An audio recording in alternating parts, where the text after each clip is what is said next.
Thank you very much.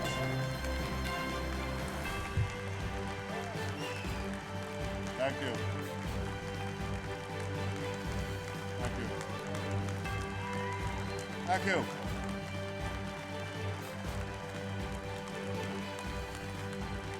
Thank you very much. Thank you. Thank you. I bring you greetings from Jerusalem, the eternal, undivided capital of Israel and the Jewish people.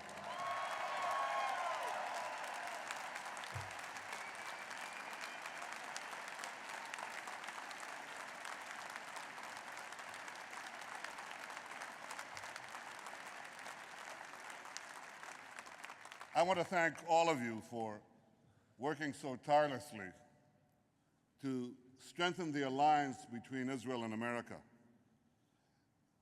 American support for Israel and for that alliance is at an all-time high. And I can tell you that there is no country on earth that is more pro-American than Israel.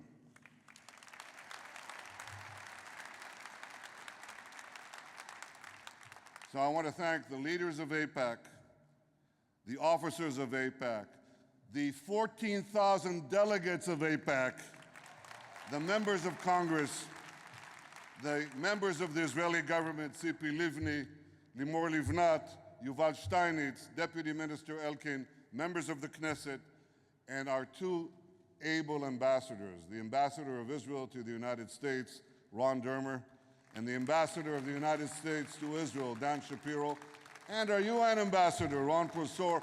Everyone, I want to thank you all for safeguarding and nurturing the most precious alliance in the world, the alliance between Israel and the United States of America.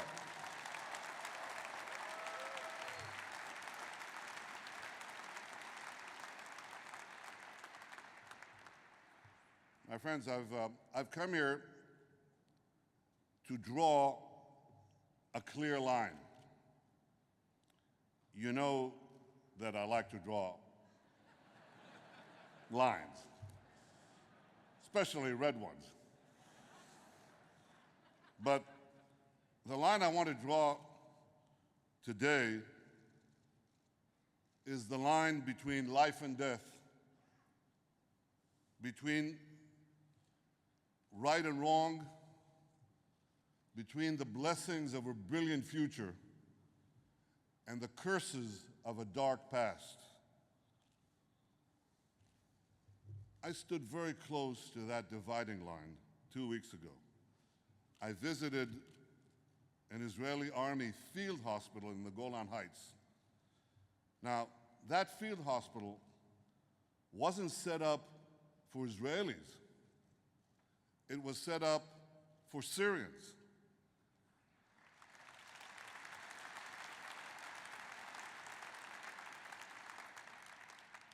Israel has treated nearly 1,000 wounded Syrians, men, women, and a lot of children. They come to our border fence bleeding and desperate, often they're near death. And on my visit, I met two such Syrians, a shell-shocked father and his badly wounded 5-year-old boy. A few days earlier, the man's wife and baby daughter were blown to bits by Iranian bombs dropped by Assad's Air Force. Now the grieving father was holding his little boy in his arms, and Israeli doctors were struggling to save the boy's life. I heard from them and from the other patients there what all the Syrians who come to be treated in Israel are saying. They all tell the same story. They say, all these years, Assad lied to us. He told us that Iran was our friend and Israel was our enemy. But Iran is killing us. And Israel is saving us.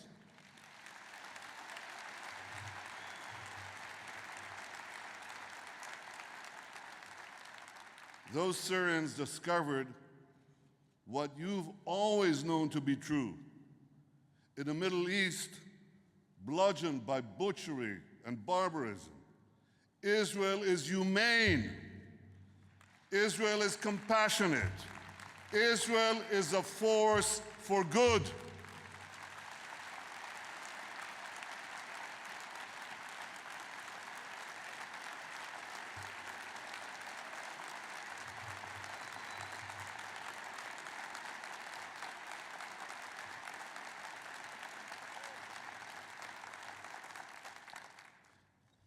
That border that runs 100 yards east of that field hospital is the dividing line between decency and depravity, between compassion and cruelty. On the one side stands Israel, animated by the values we cherish, values that move us to treat sick Palestinians, thousands of them, from Gaza. They come to our hospitals, we treat them despite the fact that terrorists from Gaza hurl thousands of rockets at our cities. It's those same values that inspire Israeli medics and rescuers to rush to the victims of natural disasters across the world, to Haiti, to Turkey, to Japan, the Philippines, to many other stricken lands. Now, on the other side of that moral divide, steeped in blood and savagery, stand the forces of terror: Iran, Assad, Hezbollah, Al-Qaeda, and many others. Did you ever hear about Syria sending a field hospital anywhere? Did you ever hear about Iran sending a humanitarian delegation overseas? No? You missed that memo? You know why? You know why you haven't heard anything about that? Because the only thing that Iran sends abroad are rockets, terrorists, and missiles to murder, maim, and menace the innocent. And what the Iranian people, or rather what the Iranian regime does abroad, is just as similar to what they do to their own people. They execute hundreds of political prisoners. They throw thousands more into their jails, and they repress millions in a brutal theocracy. If you want to understand the moral divide that separates Israel from its enemies, just listen to Hassan Nasrallah, the head of Hezbollah, Iran's terror proxy in Lebanon. He said this. He said, Iran and Hezbollah love death, and Israel loves life. And that's why, he said, Iran and Hezbollah will win, and Israel will lose. Well, he's right about the first point. They do glorify death, and we do sanctify life. But he's dead wrong on the second point. It's precisely because we love life that Israel shall win.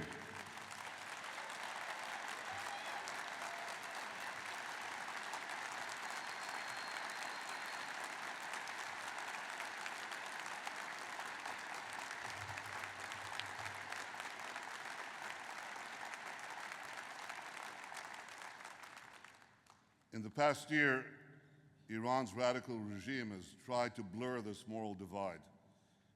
It wheels out its smiling president and its smooth-talking foreign minister. But if you listen to their words, their soothing words, they don't square with Iran's aggressive actions. Iran says it only wants a peaceful nuclear program. So why is it building a heavy water reactor, which has no purpose in a peaceful nuclear program? Iran says it has nothing to hide. So why does it ban inspectors from its secret military sites? Why doesn't it divulge its military nuclear the secrets of its military nuclear activities? They absolutely refuse to say a word about that. Iran says it's not building nuclear weapons. So why does it continue to build ICBMs, intercontinental ballistic missiles, whose only purpose is to carry nuclear warheads?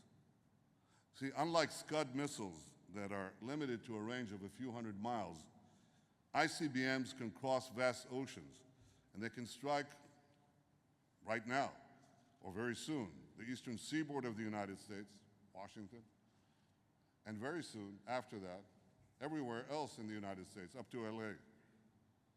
And the important point to make is this: Iran's missiles can already reach Israel. So those ICBMs that they're building, they're not intended for us. You remember that beer commercial? This bud's for you? Well, when you see Iran building ICBMs, just remember, America, that's God's for you. Now, it's not only that, only the Americans got that joke. It's not only that Iran doesn't walk the walk. In the last few weeks, they don't even bother to talk the talk. Iran's leaders say they won't dismantle a single centrifuge. They won't discuss their ballistic missile program. And guess what tune they're singing in Tehran? It's not God Bless America. It's Death to America. And they chant this as brazenly as ever. Some charm offensive. And here's my point. Iran continues to stand unabashedly on the wrong side of the moral divide. And that's why we must continue to stand unequivocally on the right side of that divide. We must oppose Iran and stand up for what is right.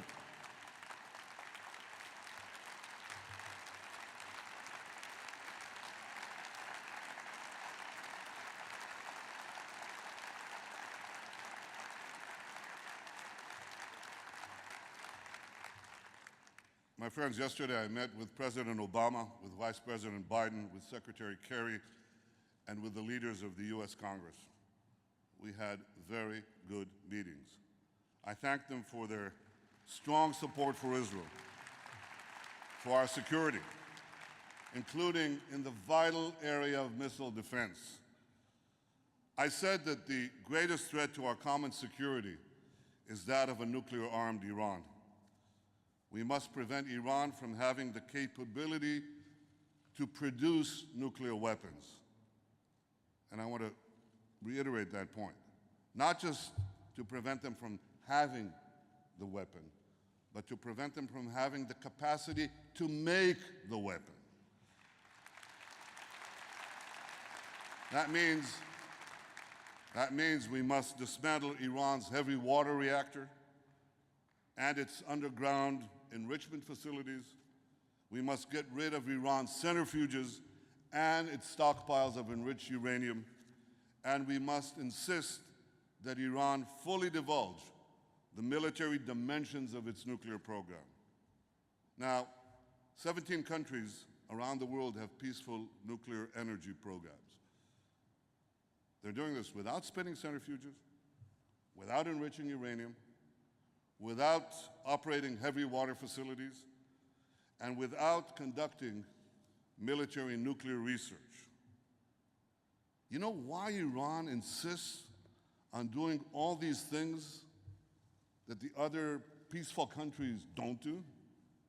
It's because Iran doesn't want a peaceful nuclear program. Iran wants a military nuclear program. I said it here once. I'll say it here again. If it looks like a duck, if it walks like a duck, if it quacks like a duck, then what is it? Well, it ain't a chicken, and it's certainly not a dove. It's still a nuclear duck.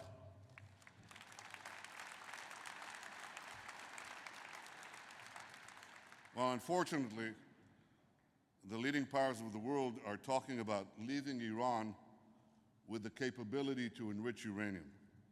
I hope they don't do that, because that would be a grave error. It would leave Iran as a threshold nuclear power. It would enable Iran to rapidly develop nuclear weapons at a time when the world's attention is focused elsewhere. And we see, as we speak, that that could happen. In one part of the world today, tomorrow in another part, maybe North Korea. So just remember what Rouhani wrote a few years ago. He wrote this in a rare moment of candor. He said, if a country can enrich uranium, even to a low level, it can effectively produce nuclear weapons. Precisely. And leaving Iran as a threshold nuclear power would deliver a death blow to nonproliferation. Iran is an outlaw state. It's violated multiple UN Security Council resolutions prohibiting enrichment. If we allow this outlaw terrorist state to enrich uranium, how could we seriously demand that any other country not enrich uranium? My friends, I believe that letting Iran enrich uranium would open up the floodgates. It really would open up a Pandora's box of nuclear proliferation in the Middle East and around the world. That must not happen, and we will make sure it does not happen. Because letting the worst terrorist regime on the planet get atomic bombs would endanger everyone, and it certainly would endanger Israel, since Iran openly calls for our destruction. 70 years ago, our people, the Jewish people, were left for dead. We came back to life. We will never be brought to the brink of extinction again.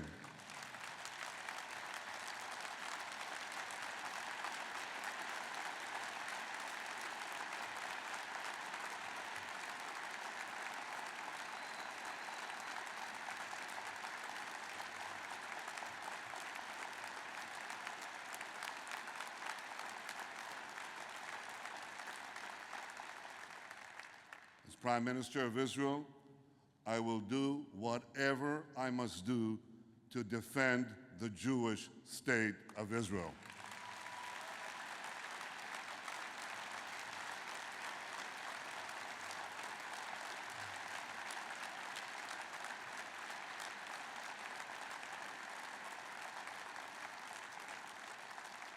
You know, I'm often asked whether Israel truly wants diplomacy to succeed.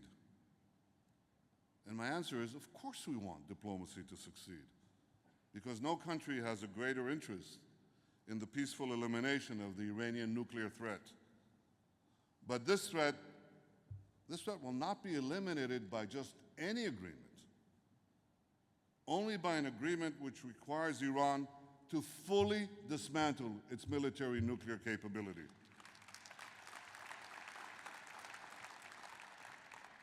Now, you know how you get that agreement with Iran? Not by relieving pressure, but by adding pressure.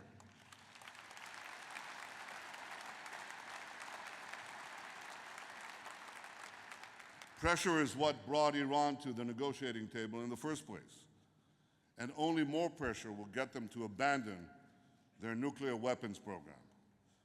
Greater pressure on Iran will not make war more likely, it will make war less likely. Because the greater the pressure on Iran, and the more credible the threat of force on Iran, the smaller the chance that force will ever have to be used. Ladies and gentlemen, peace is Israel's highest aspiration. I'm prepared to make a historic peace with our Palestinian neighbors, a peace that would end a century of conflict and bloodshed.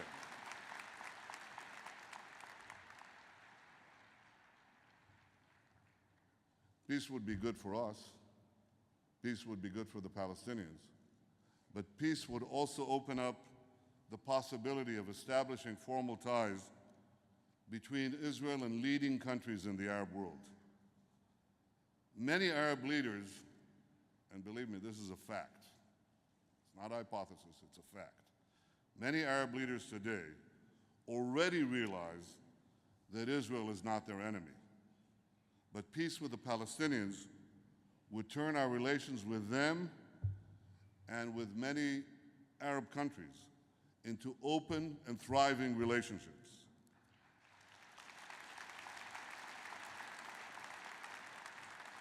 The combination of Israeli innovation and Gulf entrepreneurship, to take one example, I think this combination could catapult the entire region forward. I believe that together we can actually solve the region's water and energy problems. You know, Israel has half the rainfall we had 65 years ago. We have 10 times the population. Our GDP has shot up, thank God. GDP per capita, up. So we have half the rainfall, 10 times the population, and our water use goes up. And which country in the world doesn't have water problems? Yep, Israel. Why? Because of technology, of innovation, of systems. We could make that available to our Arab neighbors throughout the region that is not exactly blessed with water. We could solve the water problems, we could solve the energy problems, we could improve agriculture, we could improve education with e-learning, health, with diagnostics on the internet. All of that is possible. We could better the lives of hundreds of millions. So we all have so much to gain from peace. That's why I want to thank the indomitable John Kerry. You know, New York and Tel Aviv, they're the cities that never sleep. John Kerry is definitely the Secretary of State who never sleeps. And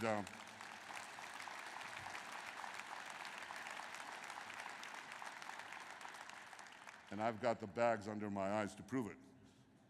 We're working together, literally, day and night, to seek a durable peace, a peace anchored in solid security arrangements and the mutual recognition of two nation-states. Israel is the nation-state of the Jewish people, where the civil rights of all citizens, Jews and non-Jews alike, are guaranteed. The land of Israel is the place where the identity of the Jewish people was forged. It was in Hebron that Abraham bought the cave of the patriarchs and the matriarchs. It was in Bethel that Jacob dreamed his dreams. It was in Jerusalem that David ruled his kingdom. We never forget that, but it's time the Palestinians stop denying history.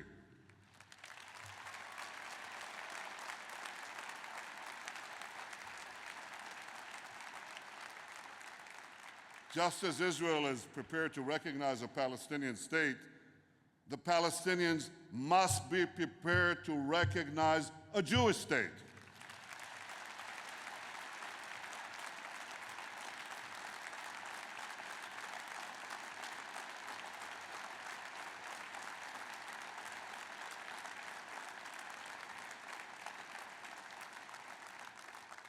President Abbas recognized the Jewish state. And in doing so, you would be telling your people, the Palestinians, that while we might have a territorial dispute, the right of the Jewish people to a state of their own is beyond dispute.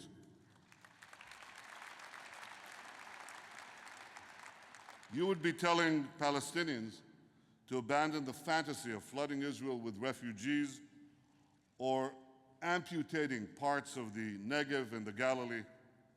In recognizing the Jewish state, you would finally make clear that you are truly prepared to end the conflict. So recognize the Jewish state. no excuses, no delays. It's time.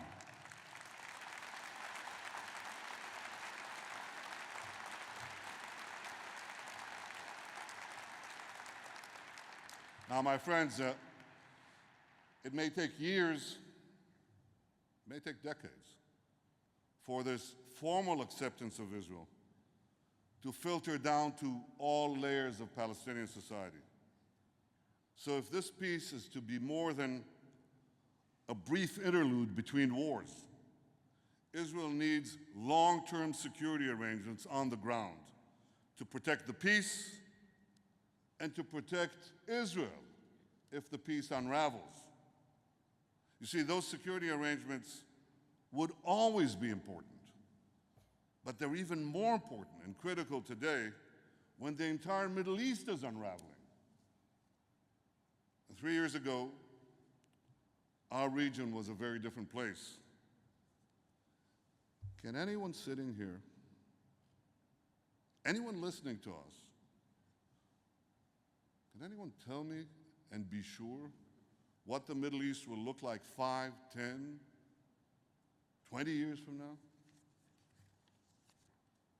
We cannot bet the security of Israel on our fondest hopes. You know, in the Middle East, that's usually a losing bet. We should always hope for the best, but in the Middle East, we have to be prepared for the worst. And despite the best of hopes, international peacekeeping forces sent to Lebanon, Gaza, Sinai, the Golan Heights, they didn't prevent those areas from becoming armed strongholds against Israel.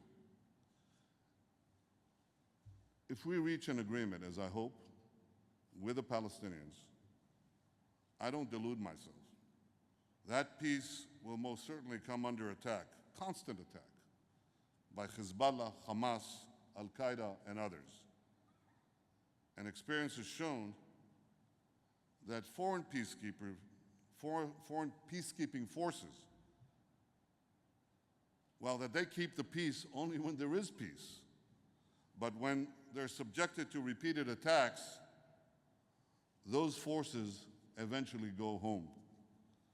So as long as the peace is under assault, the only force that can be relied on to defend the peace and defend Israel is the force defending its own home, the Israeli army, the brave soldiers of the IDF.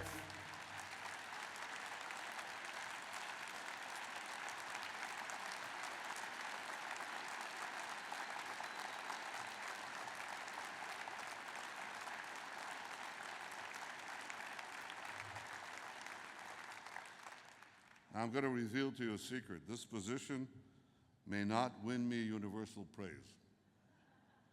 That occasionally happens when I stake out positions, but I'm charged with protecting the security of my people, the people of Israel. And I will never gamble with the security of the one and only Jewish state.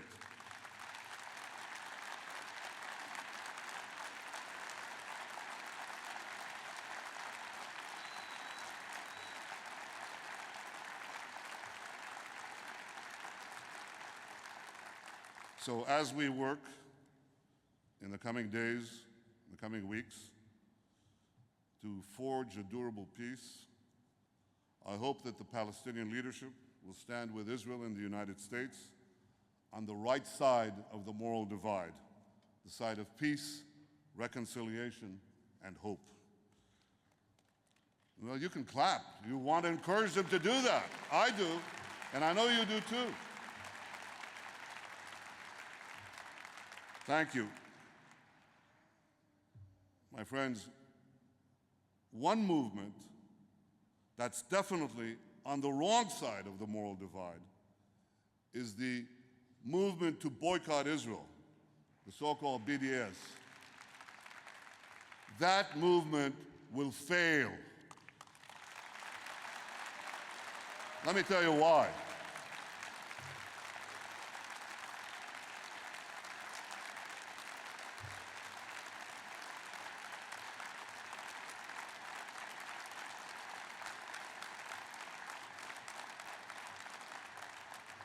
I want to explain to you why. Beyond our traditional trading partners, countries throughout Asia, Africa, Latin America, where I'll soon be going to, these countries are flocking to Israel. They're not coming to Israel, they're flocking to Israel. They want Israeli technology to help transform their countries as it has ours. And it's not just the small countries that are coming to Israel, it's also the superpowers. You know, the other superpowers, Apple, Google, Microsoft, Intel, Facebook, Yahoo. They come because they want to benefit from Israel's unique ingenuity, dynamism, and innovation. And I can tell you the BDS boycott movement is not going to stop that, any more than the Arab boycott movement could stop Israel from becoming a global technological power. They are going to fail. And in the knowledge-based century, the knowledge-based economy, Israel's best economic days are ahead of it. Mark my words.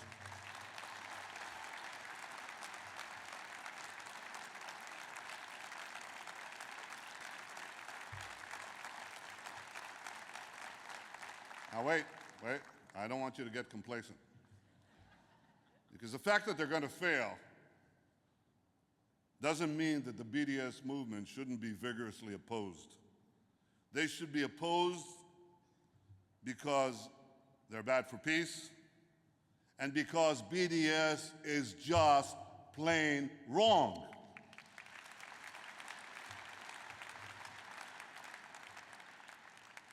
Most people in the BDS movement don't seek a solution of two states for two peoples. On the contrary, they openly admit that they seek the dissolution of the only state for the Jewish people. They're not seeking peace. They're not seeking reconciliation. But some of their gullible fellow travelers actually do believe that BDS advances peace. Well, the opposite is true. BDS sets back peace because it hardens Palestinian positions and it makes mutual compromise less likely. But I think these are all important points, but not the critical important. The critical thing is that BDS is morally wrong. It turns morality on its head. This is the main point. And I can tell you, it's not that Israel, like all states, is not beyond criticism. We have a boisterous democracy where everyone has an opinion. And believe me, no one in Israel is shy about expressing it, about anything. In Israel, self-criticism is on steroids. But the BDS movement is not about legitimate criticism. It's about making Israel illegitimate. It presents a distorted and twisted picture of Israel to the naive and to the ignorant. BDS is nothing but a farce. Here's why. Listen. In dozens of countries, academics are imprisoned for their beliefs. So the universities of which country does BDS want to sanction and boycott? Israel, the one country in the Middle East where professors can say, write, and teach what they want. Throughout the Middle East, Christians are fleeing for their lives. So which country does BDS want churches to divest from? You got it. Israel, the one country in the Middle East that protects Christians and protects the right of worship for everyone. Throughout the Middle East, journalists are jailed, gays are hanged, and women are denied their most basic rights. So which country does BDS want to sanction? Take a guess. Israel, the only country in the region with a free press, a progressive gays' rights record, and where women have presided over each of the three branches of government.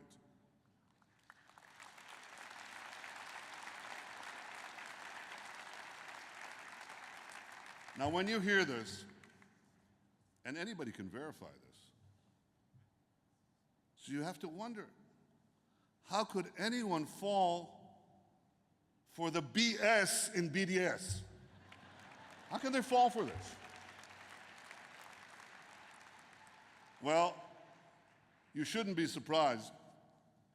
Throughout history, people believed the most outrageously absurd things about the Jews.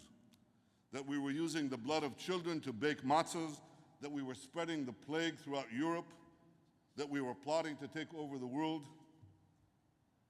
Yeah, but you can say, how can educated people today believe the nonsense spewed by BDS about Israel? Well, that shouldn't surprise you either. Some of history's most influential thinkers and writers, Voltaire, Dostoevsky, T.S. Eliot, and many, many others, spread the most preposterous lies about the Jewish people. It's hard to shed prejudices that have been ingrained in consciousness over millennia. And from antiquity to the Middle Ages to modern times, Jews were boycotted, discriminated against, and singled out. Today, the singling out of the Jewish people has turned into the singling out of the Jewish state.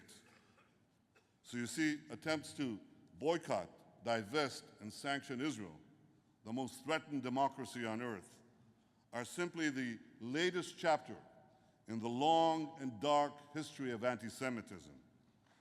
Those who wear the BDS label should be treated exactly as we treat any anti-Semite or bigot. They should be exposed and condemned. The boycotters should be boycotted.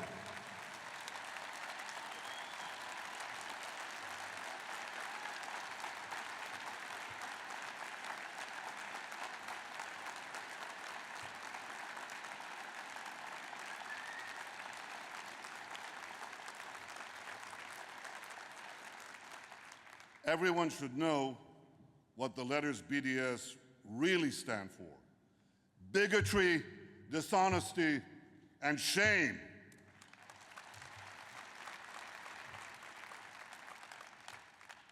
And those who oppose BDS, like Scarlett Johansson, they should be applauded.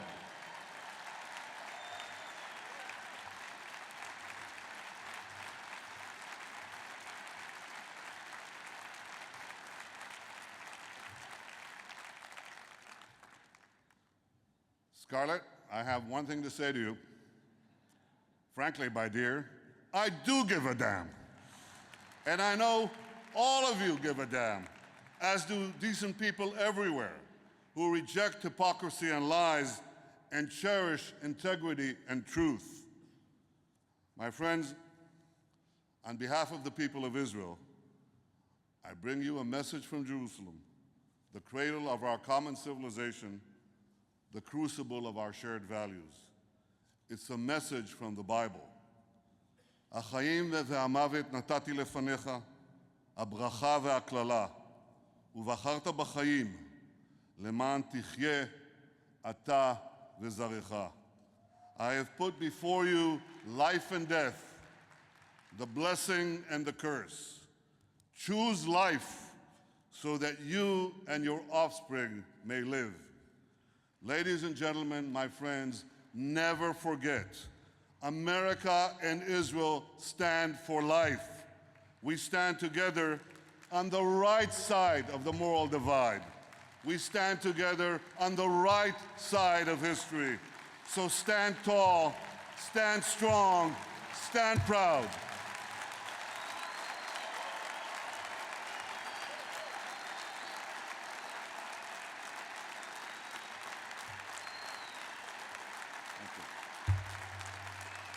Thank you.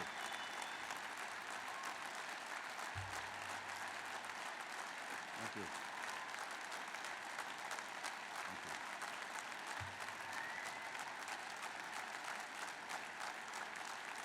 Thank you.